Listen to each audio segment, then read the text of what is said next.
Olá, o programa Assembleia Debate de hoje vai falar sobre o combate ao tabaco. O dia 31 de maio é o Dia Mundial Sem Tabaco. A data foi criada pela Organização Mundial de Saúde em 1987, com o objetivo de alertar sobre as doenças e mortes evitáveis relacionadas ao tabagismo. Para discutir este assunto, o programa Assembleia Debate recebe um time bem gabaritado. Doutora Jaqueline Schultz, médica coordenadora do Programa de Tratamento ao Tabagismo do INCOR, doutor Oswaldo Sabino, pneumologista da Rede de Hospitais São Camilo de São Paulo, doutor Marcos André Costa, oncologista do Hospital Oswaldo Cruz, e também a Mônica Andrés, vice-diretora da ACT, Aliança de Controle do Tabagismo. É isso, né? Isso mesmo. Muito obrigada pela participação de todos vocês aqui com a gente nesse debate que começa agora. E eu queria primeiro que a gente falasse um pouquinho sobre o tema escolhido pela OMS para a campanha deste ano, que é tabaco, uma ameaça ao desenvolvimento. Por que tudo isso? Porque inclui muita coisa, né? Não é só a saúde. Sim, sim. Né? A doutora Jaqueline está me olhando, eu acho que ela está louca para começar o debate então, né, doutora? Então, vamos lá. Isso é uma cadeia, né, que vai desde o produtor até a indústria e depois o consumidor, que é a linha final. Do ponto de vista de economia, é um estrago a produção de tabaco, né? É um estrago, porque hoje mesmo saiu um dado do Ministério da Saúde, divulgando que o Brasil gasta 57 bilhões com doenças relacionadas ao tabagismo e custos indiretos. Cerca de 40 bilhões, Mônica? São custos diretos das doenças, internações e doenças. E mais 17 bilhões custos indiretos, perda de produtividade, afastamentos. E só arrecada 13 bilhões, quer dizer, a conta não fecha nunca. Então, o negócio não é bom para nenhum país do mundo. E principalmente para o usuário, porque de cada 100 pessoas que fumam, 50 vão morrer por conta do tabagismo. Em termos também de produção, a lavoura para o produtor rural, para o pequeno produtor, ele é um indivíduo, vamos dizer assim, todo endividado com a indústria do tabaco, né? A Mônica pode até complementar, que ela tem bastante experiência nisso. Eu, como médico, posso falar com bastante propriedade em relação aos doentes e a necessidade deles pararem de fumar e a dificuldade em parar de fumar em função da dependência. Mas esse aspecto econômico da produção rural, acho que a Mônica podia impactar. Acho que a gente coloca que, na verdade, é uma cadeia de dependência, né? Que a gente vê mais claramente em relação ao próprio fumante, né? Que muitas vezes aí é que as pessoas têm mais clareza, né? De que é uma pessoa que desenvolveu uma dependência, muitas vezes vai ter muita dificuldade para parar de fumar e tudo mais. Mas, às vezes, essa dependência atinge até o próprio produtor, né? Que também, como a Jaqueline falou, muitas vezes tem condições difíceis de trabalho, né? Com uma remuneração baixa, uma série de problemas associados ao manuseio da cultura do tabaco, né? Então tem a doença da folha verde, que é um problema que acomete os produtores de tabaco. O impacto ambiental também é muito grande, né? O uso tanto de agrotóxicos, pesticidas na lavoura, o queima de lenha para produzir o tabaco, para produzir também o papel do qual se utiliza na produção do cigarro. Então, acho que o tema da Organização Mundial da Saúde, ele mostra essa abrangência do problema, né? Que não é apenas uma questão de saúde, que já é fundamental, mas que ele tem uma série de outras implicações econômicas, sociais, ambientais, e é isso que eu acho que a Organização Mundial da Saúde, neste ano, quis dar mais visibilidade. Doutor Oswaldo. Pensando mais no lado saúde, né, naquilo que eu vejo mais, hoje nós sabemos que morrem 6 milhões de pessoas por ano por efeito direto do tabaco. No Brasil, no ano passado foram 200 mil óbitos relacionados e imputados diretamente ao tabaco. Nós temos uma média hoje de 23 óbitos por dia por doenças tabaco relacionadas. No Brasil. Temos no Brasil 24 milhões de fumantes. E 78% dos casos de câncer de pulmão são imputados diretamente ao uso do tabaco. Depois que o horizonte do tabagista começou a se estreitar, ele começou a ser proibido de fumar em diversos lugares, restaurantes, e começaram a aparecer, de forma muito tímida, a meu ver, os programas de combate ao tabagismo, com uma certa alegria a gente vê uma certa diminuição no número de fumantes. No sexo masculino, de 2010 para cá, esse número de fumantes no sexo masculino caiu de 20,2% para 17,9%. O sexo feminino manteve a taxa de antes, 12,7%. Eu vou só fazer uma correção, desculpa. São 18 milhões de fumantes no Brasil, 17% masculino, 8% feminino. Não, a gente vem reduzindo. Nós somos campeões no número de redução de fumantes no mundo. É que o cenário ainda são 18 milhões de fumantes. É muita gente ainda. Mas somos uma prioridade de ouro nisso. Que não diminuiu de forma nenhuma o uso do tabaco foi o Rio Grande do Sul.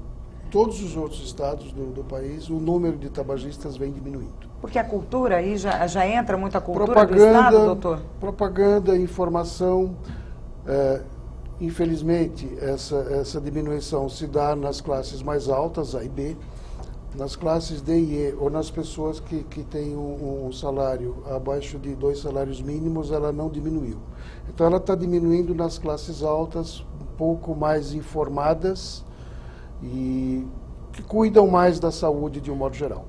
Doutor Marcos, eu queria jogar a bola aqui para ele, porque ele está quietinho.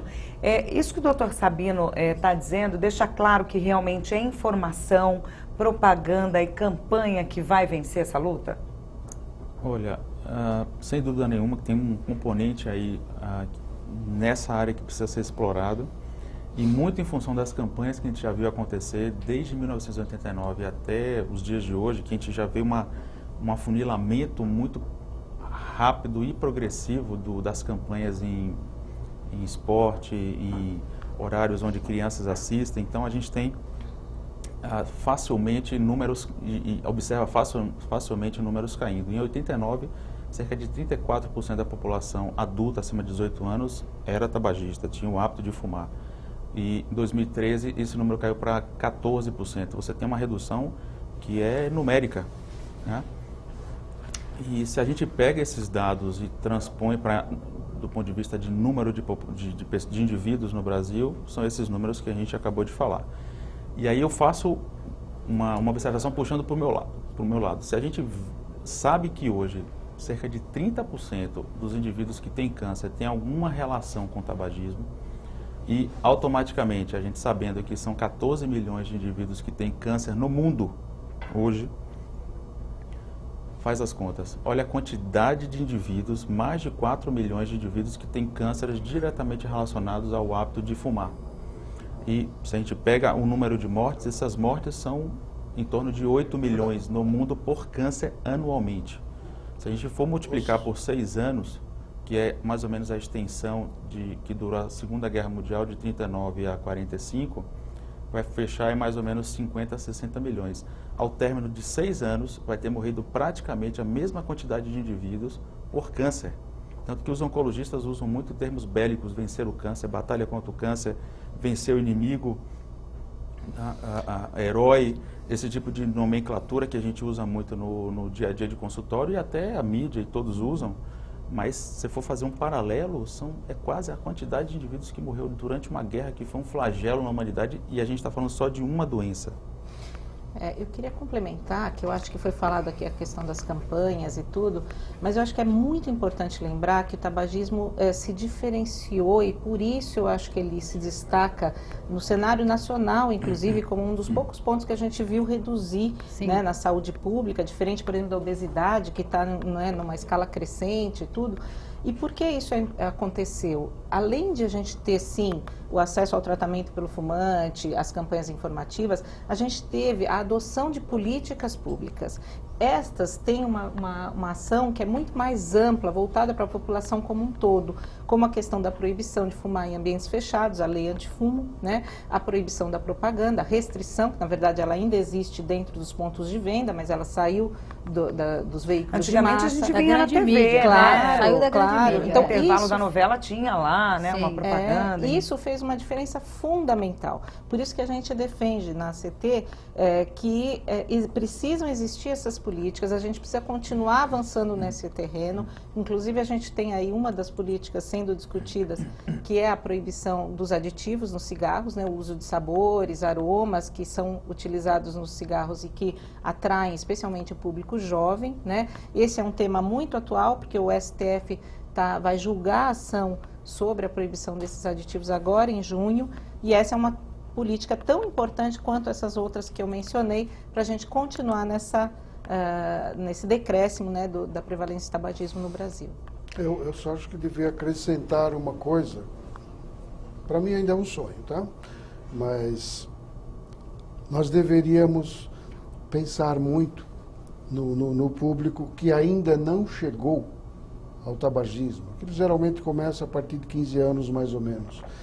Eu vejo os currículos escolares, não vou dizer que o que se ensina ou que se educa na escola é irrelevante, mas eu gostaria muito de ver, incluso nos currículos escolares, alguma coisa relacionada com o tabaco, para que essa criança começasse desde pequena a ser educada contra isso.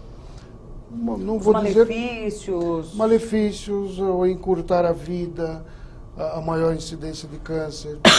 As meninas, toda mulher é vaidosa. Pô, se você começar a falar para a menininha, se você fumar, sua pele vai ficar seca, você vai ficar fedorenta, seus dentes vão ficar amarelados, ela já sente um pouco mais.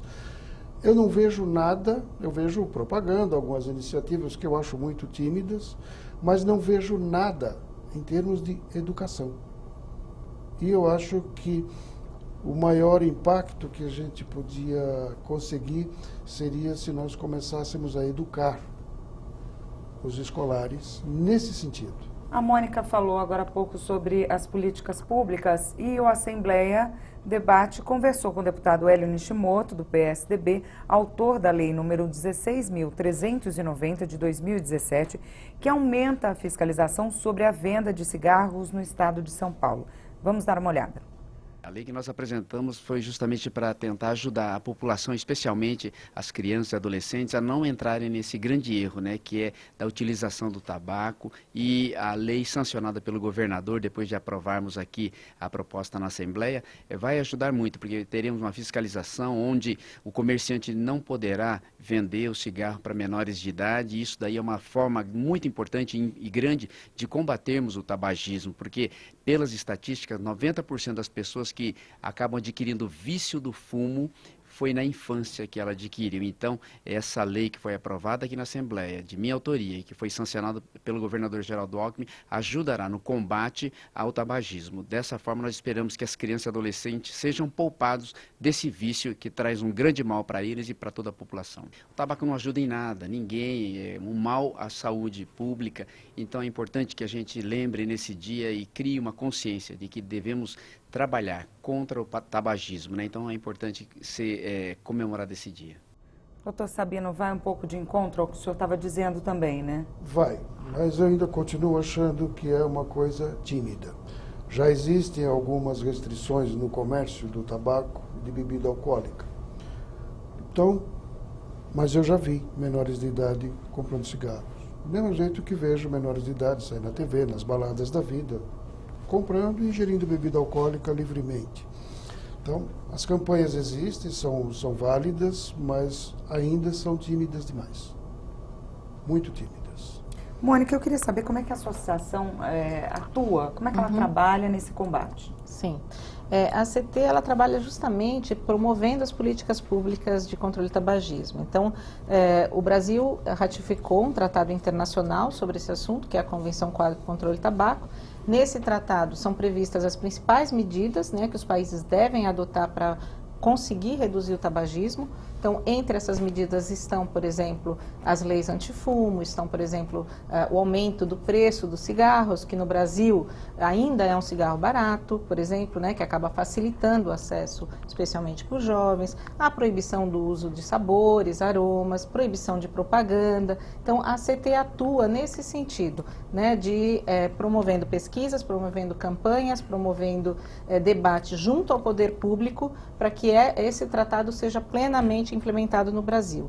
E o que a gente avalia nesse dia 31 de maio é que a gente avançou sim, né? O Brasil teve esse reconhecimento, como a doutora Jaqueline falou. Medalha de ouro. Hã? Medalha de ouro no Medalha Lancet. de ouro, né, em relação, exatamente, esse reconhecimento internacional por uma significativa redução na prevalência, mas é preciso sempre continuar, porque a indústria também lança novos produtos, né, você continua tendo jovens iniciando no tabagismo, As né, por exemplo... embalagens são chamativas. As embalagens ainda são chamativas, você vê os cigarros sempre colocados junto aos doces, as balas com embalagens coloridas, né? Isso é uma das coisas que também tem mudado em outros países, da adoção da embalagem padronizada para cigarros, que no Brasil a gente ainda não tem. Então tem várias coisas que eu acho que a gente ainda precisa avançar. E em relação a essa questão dos jovens, também houve um aumento, por exemplo, no consumo do narguilé, né, que é um produto que tem sido mais usado pelos jovens no Brasil, e é outra coisa que a gente precisa ter uma atenção grande, justamente para que a gente não tenha um retrocesso em todas essas conquistas que a gente alcançou. Sem dúvida, porque essa é uma preocupação. A própria indústria sabe que o produto, o cigarro, vamos dizer assim, hoje você não consegue manter um patamar de usuário porque vem num ritmo decrescente. Então, esses novos produtos como narguilé, cigarro eletrônico, cigarro aquecido, vem no embalo da substituição do cigarro e vem com rótulo que eles se auto-intitularam de seguros. E volto a dizer, não existe nenhuma evidência que comprove a segurança desses produtos ainda. O tempo é senhor da verdade. Então, na medida que você tenha uma massa crítica de usuários, você vai poder avaliar de fato o risco à saúde desses novos produtos. E aí, o Brasil, que é tão evoluído na campanha de tabaco, não pode retroceder e abrir um espaço que já estava, em termos de... Ainda existem 18 milhões de fumantes, é uma massa crítica enorme, mas assim, é bem melhor do que você ter 34 milhões. Então, pode significar um retrocesso no sentido de que novos usuários vão aparecer e são dependentes, porque esses produtos têm em comum o quê? Nicotina. Nicotina é uma droga psicoativa que causa dependência na maior parte dos usuários. De cada 100 que vão experimentar, 90 vão se tornar adictos, viciados, dependentes, consumidores fiéis ao produto. E aí toda a dificuldade de cessação e não se saber o real impacto disso na saúde. Porque, por exemplo, o cigarro eletrônico, o cigarro aquecido, o cigarro eletrônico não tem combustão, o aquecido não tem combustão direta, tem um teor de monóxido de carbono melhor. Ótimo, tem menos substâncias tóxicas, mas não quer dizer que as que estão presentes, que têm nicotina em alta concentração, são seguras. Então, precisa se mensurar o real impacto e como esses produtos vão ser comercializados. Vão ser comercializados como produtos que causam dependência? Vem com esse rótulo? Cuidado, você pode ficar dependente. Isso é uma questão importante que tem que ser discutida para que a gente não haja um retrocesso no que a gente já caminhou, que foi diminuir o número de dependentes de nicotina. Né? Doutor Marcos. E dentro de um cigarro, você tem mais de 4.700 substâncias tóxicas. Então, tem desde metais pesados até pesticidas. Substâncias encontradas em pesticidas em lavoura. Então, desses 4.700 componentes, 43 deles são claramente cancerígenos. Então, você está inalando substância tóxica diretamente implicado na gênese de câncer. Então, a gente tem quase 20 tipos de câncer diretamente relacionados ao hábito de fumar. Quais são eles, doutor? Eu ia fazer essa pergunta na sequência, tanto para a gente falar mais uma vez, né? Em todos os programas que a gente faz sobre o assunto, a gente fala dos malefícios, isso é importante sempre falar, né?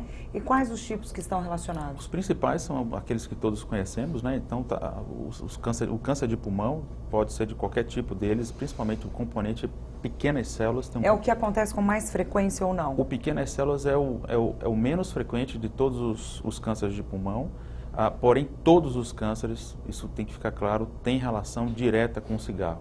Existe um tipo específico que está crescendo um pouquinho e que acomete pessoas que não fumaram, tem mais relação com poluição atmosférica, mas mais para frente a gente pode falar um pouquinho sobre isso.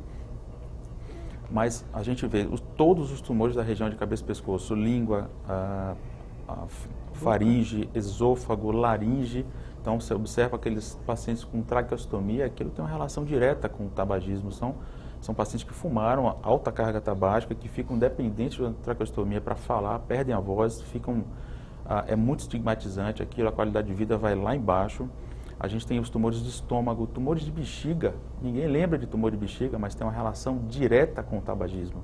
Por quê, doutor? Por conta dos componentes que caem na circulação e ele acaba sendo precipitado dentro da bexiga, que é um reservatório, e depois aquilo vai ser eliminado. Tumores de rim também tem uma relação e aumenta tumor de mama, tumor de intestino, tumor de endométrio. Então, é muita... Esôfago também, sem dúvida nenhuma. Então, são muitos cânceres diretamente relacionados a esse hábito nocivo, que é a principal causa de morte evitável, principal principal causa de câncer evitável, que se tem notícia atualmente. E uma coisa que vem crescendo muito, eu vejo com uma certa preocupação, é que um dos grandes motivos para que o cigarro seja tão consumido no Brasil é que ele é barato. Mas a própria indústria tabageira está com medo, está evitando aumentar o preço do cigarro, por uma razão simples, que as nossas autoridades não enxergam. A entrada de cigarros contrabandeados aqui no Brasil é uma coisa absurda. E no cigarro contrabandeado, já se encontraram até insetos. Então, aqui tem lixo, tem papel, tem tudo que você imaginar. No cigarro contrabandeado vem. A indústria lícita, vamos dizer assim, ela tem uma certa preocupação com a qualidade do produto dela. Mas aquele cigarro que vem do Paraguai e de outros lugares, talvez, eles não têm nenhuma preocupação com isso. Porque eles sabem que vendem muito mais barato, vendem na banquinha, no ponto do ônibus, perto do metrô, em qualquer lugar, por um custo muito mais baixo, e vendem para qualquer um, basta ter dinheiro. O contrabando também gera uma série de problemas, né? Sim, o contrabando é uma praga. Nesse sentido, é um inimigo mortal nosso. Acho que, na verdade, existe a preocupação, sim, com o contrabando. Eu acho que, nesse ponto, uma coisa importante que nós temos a possibilidade de avançar um pouco é que existe um um protocolo tramitando na Câmara dos Deputados, em Brasília, que prevê a eliminação do comércio ilegal de cigarros, né? Então, nós apoiamos que o Brasil ratifique esse protocolo, porque ele implica numa série de ações de cooperação internacional, de inteligência nas fronteiras, que nós precisamos para poder, de fato, ter ações efetivas contra o contrabando, né? Então, essa é uma das coisas que eu acho que é uma medida super importante para que a gente tenha aí o combate ao mercado ilegal. Concordo que isso é uma preocupação e que nós devemos atuar nesse sentido. Acho que a melhor opção que o Brasil tem nesse momento é ratificar esse protocolo, porque ele vai unificar esforços da região, inclusive, para se combater isso.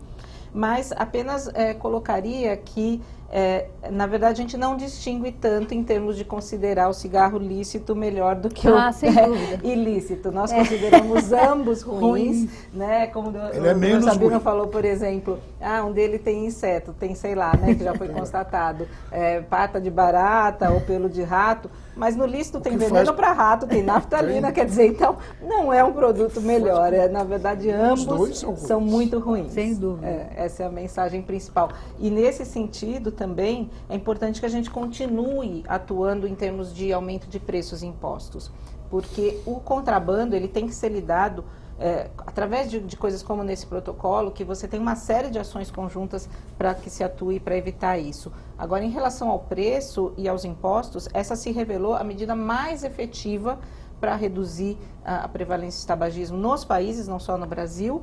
Então, e nesse ponto, a gente espera que o Brasil tenha, sim, uma política tributária contínua em relação a produtos de tabaco, porque ela é extremamente importante, ela também atua na prevenção, né, de diminuir o acesso pelo jovem, e o cigarro brasileiro ainda é um cigarro barato, né, comparado com outros países do mundo. Você tem cigarros vendidos aí o equivalente a 50, 60 reais ou mais do que isso, né, e aqui você encontra maços a 5 reais, então ainda é um cigarro muito barato. A gente mostrou a entrevista do deputado Hélio Nishimoto. Ele propõe que na compra seja apresentado um RG, ali, um documento que mostre que aquele comprador é maior de idade. De que forma que vocês acham que isso realmente pode ter um efeito positivo nesse combate? Principalmente se tiver a contrapartida, que é a multa ao estabelecimento, né? Aqui é sempre mexer no bolso? Sem dúvida. É sempre a parte mexer no bolso. É um lugar muito sensível. O mais sensível do ser humano é o bolso, né? Então, isso tanto para a campanha das políticas efetivas que reduzem o número de fumantes, o aumento de preço reduz o número de fumantes. O indivíduo começa a pesar no bolso, ele começa até a se motivar. É como a linha de fumo. começa a motivar os indivíduos a querer parar, porque aquilo está de alguma forma impactando, né? Então isso, inclusive para a classe mais pobre, desde que não haja contrabando, que ele possa comprar o avulso que custa R$1, essas coisas todas tem que estar, é um conjunto de medidas para que elas de fato não sejam um tiro no pé, possam ser efetivas, né? Doutora, a gente fala tanto em dependência, né, que aí já é uma coisa mais voltada para a saúde, mas por que quando mexe no bolso a pessoa se torna um pouco menos dependente e os números diminuem? Eu tive Motiva, um né? paciente específico. É uma motivação, É uma motivação, né? psicológica? É um fator Eu de tive um motivação. paciente específico que me procurou no Hospital São Camilo. Eu fiz 2 tratamentos com ele para ele parar de fumar, que ele queria parar de fumar, e não fui feliz. E ele foi convocado pela empresa dele para fazer um trabalho na Finlândia. Ele ficou quase 1 ano lá. Quando voltou, ele veio me abraçar para dizer que tinha parado de fumar. E ele parou por um motivo muito simples. O cigarro na Finlândia custa 12 vezes mais caro do que no Brasil. Então, se hoje o maço de cigarro custa R$10, lá é 120. Aí Um doeu. maço de cigarro a R$120 no Brasil, eu duvido que as pessoas, né, iam comprar. É muito... Não, mas se for 10 e chegar para 25, você já vai Não é dispensar o único fator, volume mas é um respeitável. fator motivacional Pesa bastante. que ajuda na tomada de decisão. É como você fica doente. Quando você tem uma doença tabaco relacionada, ela tem uma taxa de cessação de 50%, mas ainda ficam 50% de pessoas doentes que ainda fumam, que é a nossa realidade, e aí a necessidade de você ter um trabalho de ajuda e auxílio na cessação. Mas a motivação é o fator inicial, depois algo complementar, né? Eu vou voltar com o Marcos daqui a pouquinho. A gente tem que fazer agora um rápido intervalo, mas não saia daí, a gente volta já já.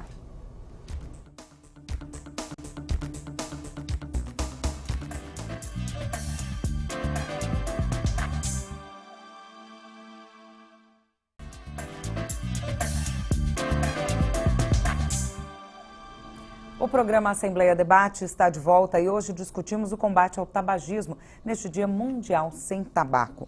Eu vou passar agora a vez para o Marcos, que no bloco anterior ia fazer uma colocação, né, Marcos? Muito em linha disso que a gente estava falando das medidas, então tem uma questão que é extremamente importante que eu vejo no meu dia a dia, que é a mudança comportamental.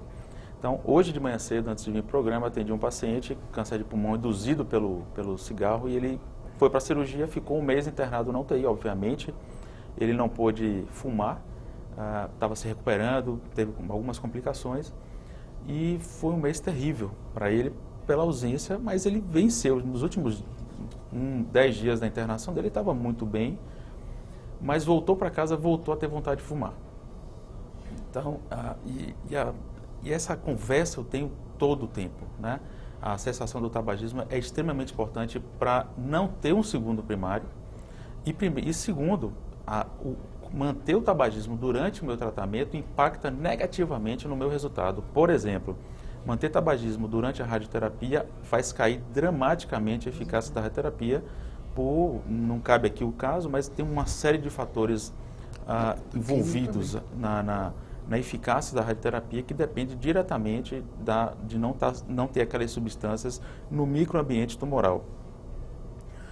Isso vale para a rádio, isso vale para a quimioterapia do mesmo jeito. Então, medidas simples como cessar o tabagismo e fazer atividade física, há 2 anos atrás, no Mundial de Câncer de Pulmão em Denver, e 1 ano antes na Austrália, no Mundial de Pulmão, foi mostrado que esses indivíduos só parando de fumar e fazendo atividade física, eles conseguem aumentar em 40% as chances de estar vivo em 6 meses, depois de ter tido um câncer de pulmão. Que é alguma justificativa maior do que a própria vida e ter uma vida, a possibilidade de estar vivo em 6 meses, aumentada em 40%. Nenhum tratamento hoje, anti-câncer, tratamento oncológico, aumenta de forma tão dramática do que essas 2 simples medidas. Doutora, eu imagino que as pessoas que chegam, né, e já estão com esse quadro estabelecido, já tem cheguei no limite, né, agora ou eu paro ou eu morro, né, alguma coisa assim. Mas não, o senhor se depara com pacientes que mesmo depois da cirurgia, durante o tratamento, como é que o senhor consegue lidar com isso? Por exemplo, tem um atendimento multidisciplinar, psicólogo, né, outros profissionais para ajudar esse A paciente? gente tem, lá no Hospital Alemão Oswaldo Cruz, nós temos um grupo multidisciplinar de apoio a esses pacientes, psiquiatra, psicólogo, a gente faz reiki, acupuntura, psiquiatria, entra junto, pneumologia, tudo em prol. Nós somos uma parte da engrenagem, então o time tem que estar junto, cessando esse malefício na vida do paciente, esse atraso de fato na vida do paciente e no seu tratamento, para lá na frente aumentar a chance de cura dele. A gente tem grupos de cessação de tabagismo que estão organizados dessa forma, basicamente na pneu, mas tem esse grupo que nos ajuda enormemente nesse esforço, né? Posso complementar? Claro. Tabagismo se associa a quadros psíquicos, então não é infrequente você ter distúrbio de ansiedade, quadros depressivos associados. Então, na hora que você vai fazer uma abordagem do paciente, você tem que mexer no cérebro dele, porque senão fica muito difícil ele parar de fumar. Então, muitas vezes o complemento farmacológico, usar a medicação adequada para ele não ter fissura, porque há uma engrenagem cerebral que funciona à base da nicotina e interfere em vários circuitos. Pra você ter uma ideia, a nicotina é uma droga tão poderosa que ela interfere em circuitos. Eu vou falar alguns circuitos cerebrais para as pessoas terem dimensão. Dopaminérgico, glutaminérgico, acetilcolinérgico, noradrenalina e serotonina. Então, é um coquetel de neurotransmissores que a nicotina interfere, por mais que a gente tenha um bom motivo para parar de fumar, e não é só paciente oncológico, não, tem paciente que acaba de ter um infarto, ele volta para casa, a gente tem até um ambulatório pós-alta. Ele assopra o monoxímetro já acusa que ele fumou. E ele nega, de pé junto, a gente fala, não, a gente está aqui para te ajudar. Ele fala, doutor, eu estava desesperado, eu achava até que se eu não fumasse, ia me dar outro infarto, você entendeu? Então, olha o pensamento do indivíduo, porque a dependência faz isso. Então, há necessidade de você entender esse indivíduo e tratá-lo. Tem que ter um ambulatório pós-alta para assistir pacientes que tiveram doenças tabaco relacionadas, porque por mais que eles não queiram e nem possam fumar, a nicotina faz com que eles esse é um problema extremamente complexo. Voltem a fumar. Eu tenho pacientes que vêm para fazer a químio ou vêm para fazer a rádio e a gente vê o maço de cigarro no bolso do paciente. Isso é muito grave, isso denota uma dependência total. Esse indivíduo precisa de ajuda. É que nem a Cracolândia, que está tão em evidência. Não é uma falha de caráter, isso é uma dependência química. Perfeito. Isso é muito grave e precisa de ajuda. E eu complementaria de que, além da dependência química, que é extremamente forte, há que considerar que a maior parte das pessoas começa a fumar ainda na adolescência. E vai fumar ao longo de muitos anos na sua vida, 20, 30 anos. Isso faz com que ela incorpore o cigarro no seu dia a dia, né? Então, ela passa a ter hábitos que estão associados com o tabagismo, né? Então, muitas vezes ela levanta, a primeira coisa que ela faz é fumar um cigarro, ou depois do café, ou no momento que vai sair para o trabalho, quer dizer, ela cria aquilo. Então, essas situações também estão muito enraizadas na vida dela, ela tem que... Ao hábito, ao costume. Sim, ao hábito e também até a relação que ela desenvolve com o cigarro do ponto de vista psicológico, ela passa a ver o cigarro quase como uma pessoa, como um amigo. Né? Então, é uma muleta, exatamente, você tem que desconstruir tudo isso na vida da pessoa. Por isso que a gente fala que é difícil, porque além da dependência química, você tem que reaprender a viver sem o cigarro. Talvez quando a pessoa entre nisso aquela pessoa que anda com cigarro apagado o tempo todo. Existe Vocês já também. viram, né? Alguém que anda com cigarro apagado o tempo todo, mas está com cigarro ou anda com ele sente aqui, falta né? de colocar na... As mandingas, tem várias mandingas. Existem trabalhos científicos que mostram que o fumante que ainda não teve o câncer, mesmo que já tenha um enfisema, não esteja em fase tão avançada, o simples fato de ele parar de fumar acrescenta 8 anos de vida para ele. Quer dizer, aquele que, quando chega para o Marcos, que já tem um tumor inoperável, que já está com quimioterapia, 6 meses é muito tempo. No meu caso, se ele ainda não chegou no câncer, se ele ainda não tem uma doença respiratória crônica muito avançada, ele ganha 8 anos de vida. Tem gente que não acredita quando eu falo isso. Mas 8 anos, doutor, como é que o senhor mede? Falou, não tem como medir a sua vida porque eu não sei o dia que você vai morrer. Mas existe trabalho feito com grupos de pessoas fumantes e alguns que deixaram de fumar, que foram acompanhados, e os que deixaram de fumar viveram 8 anos a mais. Se você vai ganhar 8 anos, 8 meses, eu não sei. Mas está dentro da boa estatística, mas está dentro da estatística, mas eles não aceitam. E tem aquele que fala, mas doutor, mas são só 2 cigarros. Não interessa para mim se ele fuma 2 ou se ele fuma 20. A gente considera um tabagista não muito dependente quando ele tem uma carga tabágica baixa, até 8 cigarros por dia. Mas isso não invalida o malefício do cigarro. Me permita só um comentário Claro, e uma claro. complementação. Não há nível de segurança para Para cigarro. nenhum cigarro. Ponto.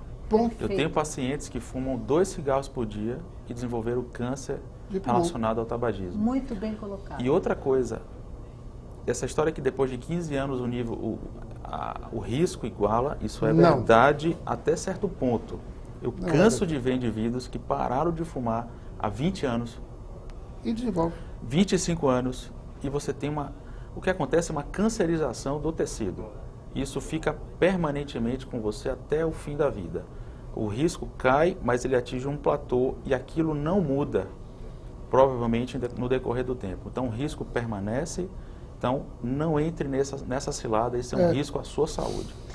E acho que para a gente ser um pouco mais otimista, né? Quer dizer, acho que além da questão de o melhor caminho é sempre não começar, né? Do que depois tentar parar.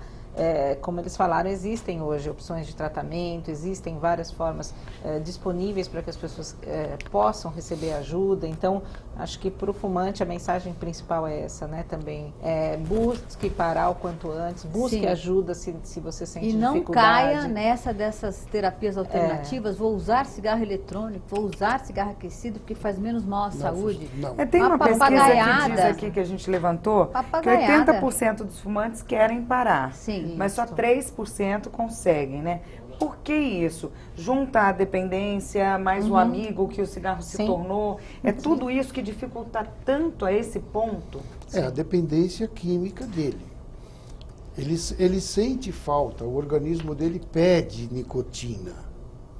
Então, ele não, às vezes ele não quer fumar, ele está trabalhando, ele está concentrado naquilo que está fazendo, mas automaticamente a mãozinha vai buscar o cigarro.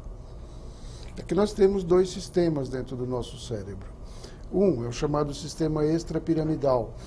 É a parte do cérebro que controla as funções automáticas. Andar, por exemplo. São músculos vermelhos, músculos estriados, que você comanda. Mas quando você anda, você não precisa pensar que agora vai mandar a perna direita para frente. Automaticamente, seu cérebro comanda os seus músculos. A memória do cigarro fica nesse sistema. Então, o indivíduo está trabalhando, ele está fazendo alguma coisa, ele está conversando, enfim, ele está desenvolvendo alguma atividade, ele está focado na atividade dele. Mas o extrapiramidal dele pede um cigarrinho. É automático. É automático. Então, eu consigo tirar a fissura dele, eu consigo tirar a vontade de fumar, mas eu não consigo apagar a memória dele do cigarro. Esta memória, infelizmente, é o que mais dificulta o indivíduo a parar de fumar. Ele só sente um impacto muito grande quando eu digo para ele, olha, você vai precisar usar oxigênio. Mas, doutor, eu vou andar com aquilo na rua, vai. Ou então, se eu disser para ele, ó, você vai para o doutor Marcos, porque isso aqui é uma lesão maligna. Eu estou com câncer? Tá.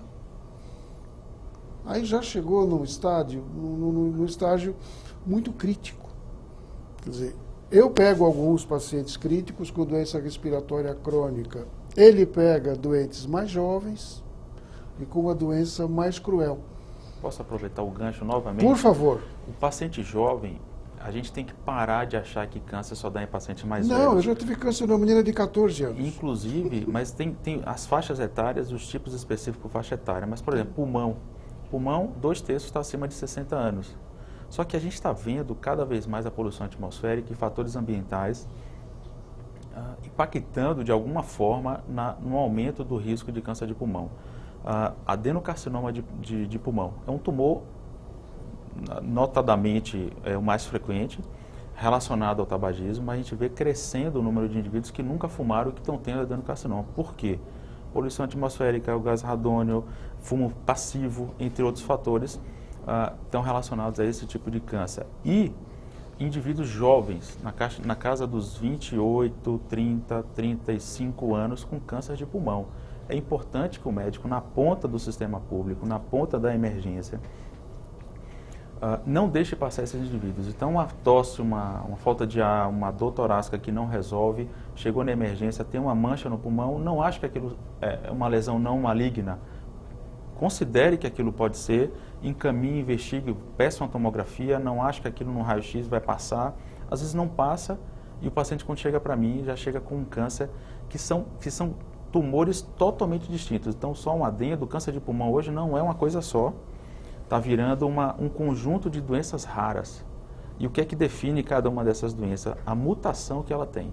Hoje a gente já conhece pelo menos 10 mutações e cada uma sendo um driver, um gatilho para um tipo de câncer. E cada uma dessas tem terapias orais, a maioria delas, dirigidas e com eficácia muito maior do que quimioterapia padrão. Então, a gente está passando por uma revolução no tratamento oncológico, com as drogas-alvos, imunoterapia, quimioterapia ainda continua, mas é preciso, a primeira mensagem é reconhecer que o paciente que nunca fumou pode ter câncer, o paciente jovem está tendo câncer de pulmão e está sendo subdiagnosticado e passando batido, quando chega para mim já chega em estágio avançado. Terceiro, já tem o câncer, é preciso que o oncologista, isso vale para os colegas oncologistas, isso aqui é chover no molhado, porque a maioria já conhece essa informação, mas tem que ter um compromisso com o paciente de pedir os testes moleculares, principalmente a EGFR, ALK e agora nos Estados Unidos eles já pedem de cara o ROS. Então, é a chave fechadura. Tem adenocarcinoma, você já pede de cara essas mutações e drogas orais com eficácia altíssima. Eu queria só comentar que eu acho que isso tudo só reforça a necessidade da prevenção, né? Eu acho que, assim, claro que é bom que a gente tenha alternativas de tratamento e diagnóstico cada vez mais sensíveis, mas muito disso poderia ser evitado, né? Então, acho que hoje é preciso que a gente tenha essa consciência. Nós precisamos atuar fortemente em prevenção. Prevenção do tabagismo, alimentação adequada e saudável, atividade física, né? Quer dizer, todas aquelas coisas que a gente sabe que podem auxiliar a mudar um pouco esse quadro no futuro. Porque hoje as doenças que mais matam no Brasil e no mundo são as chamadas doenças crônicas não transmissíveis e que são muitas vezes associadas a esses hábitos de vida, exatamente. São então evitáveis. acho que esse é o principal fator de mensagem. Nós temos que atuar fortemente na A prevenção. gente já está mais encaminhando para o final do programa. O que eu queria agora que a gente deixasse aqui de mensagem? Eu queria deixar só uma coisinha. Não. Que saiu na Pode falar, revista doutor da Sabino. Associação Paulista de Medicina do mês passado. Eu não sei se vocês recebem. Você recebe a revista da APM? A revista do mês passado está publicado lá, claramente, com todas as letras, que São Paulo, nossa cidade, tem no ar 2,5 vezes mais poluentes do que o máximo permitido pela Organização Mundial de Saúde. E eu vejo pouca preocupação das pessoas que deveriam olhar para isso. E é também um fator que leva muitas dessas pessoas ao hospital e para nós. Aqui eu queria que a gente dissesse o seguinte: para quem fuma, o tabagista, quem ainda tem esse hábito, não consegue parar, quer parar. Vamos tentar dar alguns caminhos, algumas Sim. opções, né? O primeiro passo é o que tem que ter. A Jaqueline tem um site, né, Jaqueline? deixardefumar.com.br. Né? Onde vai procurar ajuda? Vamos deixar cada um aqui uma dica ou algum alerta, né? Se você é fumante e tem dificuldade em parar de fumar, compartilhe com um médico especialista a possibilidade de você conseguir parar de fumar e se libertar desse vício. Porque as pessoas ficam esperando um motivo, achando que ela por si só vai parar de fumar em algum momento. Isso é tudo perda de tempo, está perdendo tempo.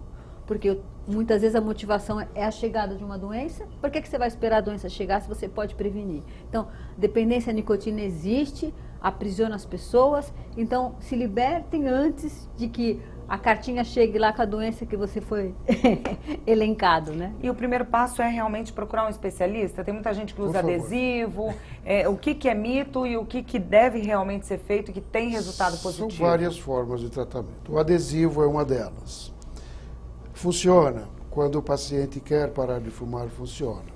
Só tem um detalhe. Eu acho o adesivo um tratamento extremamente radical. É para quem chega decidido e fala: doutor, eu quero sua ajuda, mas eu vou parar. Eu dou o adesivo para ele. Por quê? Porque esse indivíduo, a primeira coisa que eu digo depois de prescrever o adesivo é: você não pode nem olhar o cigarro. Se você botar o cigarro na boca, não interessa se foi uma tragada só. Você já está tomando uma overdose de nicotina. Porque você tem a nicotina do adesivo mais a do cigarro. Existe o tratamento com drogas. Hoje tem 2 drogas muito usadas. Eu uso muito a bupropiona e tem uma outra chamada vareniclina, que eu uso menos por motivo econômico. Ela é mais cara, embora Mas ela é seja mais muito boa. custo-eficaz. É mais Ela, eficaz. Apesar de ser mais cara, Mais cara, é mais custo-eficaz. ela é Comprimidos. custo-eficaz. Então, hoje a gente ela até... funciona muito bem. Então, tá? a gente quer que a rede pública possa oferecer em centros especializados essa possibilidade A de vareniclina terapeuta, seria porque ela é muito bom. custo-eficaz. Ou seja, apesar de custar mais caro, ela faz um maior número de pessoas parar de fumar, desde que o tratamento seja adequado, com o número de consultas, acompanhamento. Não é só remédio que faz parar de fumar, né? Por É um volta programa. de 50% de sucesso com as pessoas que me procuram querendo parar de fumar. Tá? Que eu acho uma taxa muito alta. Abusam da minha paciência. Nós precisamos ter muita paciência com eles. Precisamos não criticar as recaídas, porque acontecem. Mas eu me considero muito feliz. De cada 10 pessoas, eu consegui fazer com que 5 parem. Para mim, é um motivo de alegria muito grande. Já quebra essa pesquisa, né, ou essa estatística, né, que seria 80% para 3%. Ali, né, no consultório já são 50%.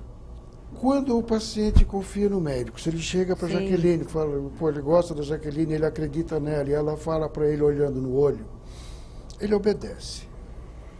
E se ela for persistente, ela consegue.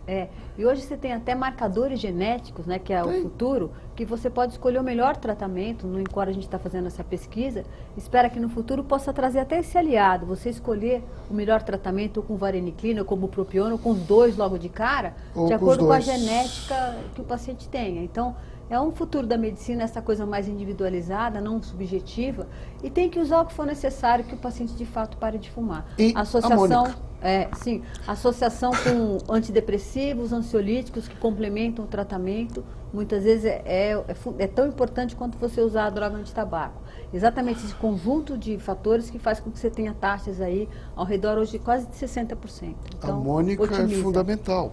Às vezes, na conversa do psicólogo, do psiquiatra e da psicóloga principalmente, ela vai descobrir coisas que nem o próprio paciente sabia.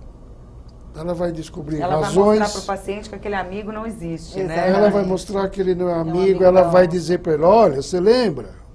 Por tal e tal e tal motivo, olha onde você chegou. Vamos parar, vamos voltar. O amigo da onça, né? Como ela disse aqui bastante. Amigo da onça. Então ela é fundamental também. Tanto quanto as drogas que a gente usa.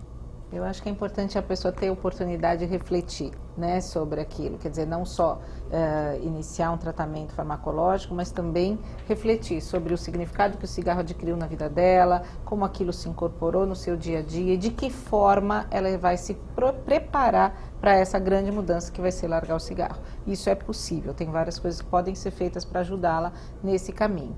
Mas até aqui eu gostaria também de me dirigir não somente ao fumante, né, mas à população em geral, no sentido de apoiar, né, as medidas de controle do tabaco. A gente tem várias coisas ainda a alcançar. Gostaria até de convidar as pessoas, hoje no dia 31 de maio, nós estamos lançando um site que tem uma petição para que as pessoas possam também assinar essa petição, que é em favor da proibição do uso de sabores e aromas nos cigarros, né? Então hoje você tem cigarros com sabor de menta, baunilha, cravo, uva, duplo sabor. Na Argentina tem cigarros com sabor de 4 sabores diferentes. Quer dizer, isso é claramente uma estratégia para atrair o público para o consumo, especialmente as crianças e adolescentes. Então eu gostaria, se for possível, depois até de dar esse site, convidando as pessoas para acessarem. Passa o site, pode passar o site. É saborquemata.org. Vocês vão conhecer um pouco ali a proposta. Tem um vídeo de uma pessoa que era uma médica que faleceu de câncer de pulmão e deixou o depoimento, o último depoimento dela em relação a como ela começou a fumar com cigarros saborizados, e nós temos um julgamento previsto agora para o dia 21 de junho, então a gente pede que as pessoas que quiserem apoiar acessem, assinem a As petição pessoas e já colaborem. podem acessar a partir Já de podem hoje. acessar a partir de hoje, já podem assinar a petição. E quem quiser conhecer um pouquinho mais do site da ACT, é actbr.org.br, e ali também você tem acesso a diversas informações diferentes. Nós não fazemos tratamento, mas a gente tem todas as informações sobre a questão do tabagismo e outras doenças que estão relacionadas. Queria agora para as considerações finais do Marcos também. Serei sobre muito isso. breve e direto. Não fume. O câncer de pulmão é a principal causa de morte hoje nos Estados Unidos. São quase 250 mil novos casos de câncer de pulmão e 120 mil mortes. É a principal causa de morte entre homens e mulheres nos Estados Unidos. E para quem quiser conhecer um pouquinho mais desse mundo da oncologia, tem umas mídias sociais no YouTube, Facebook, Twitter e Instagram chamada Oncopédia, que tem uma série de informações sobre o tratamento oncológico, os novos avanços. E dia 8 de maio agora eu lancei um livro chamado Coisas que Vi, tentando compartilhar um pouquinho das experiências, reflexões sobre o mundo da oncologia e o que está por trás dos bastidores da tomada de decisão oncológica. Momentos difíceis, né, doutor? Momentos difíceis. Isso pode ser adquirido no site editorasanar.com.br. Muito obrigada pela participação de todos vocês no programa, por todo o conteúdo aqui que vocês compartilharam com a gente e também com quem está em casa. Sim. O programa Assembleia Debate fica por aqui. Obrigada pela sua audiência e até o nosso próximo encontro. Tchau, tchau.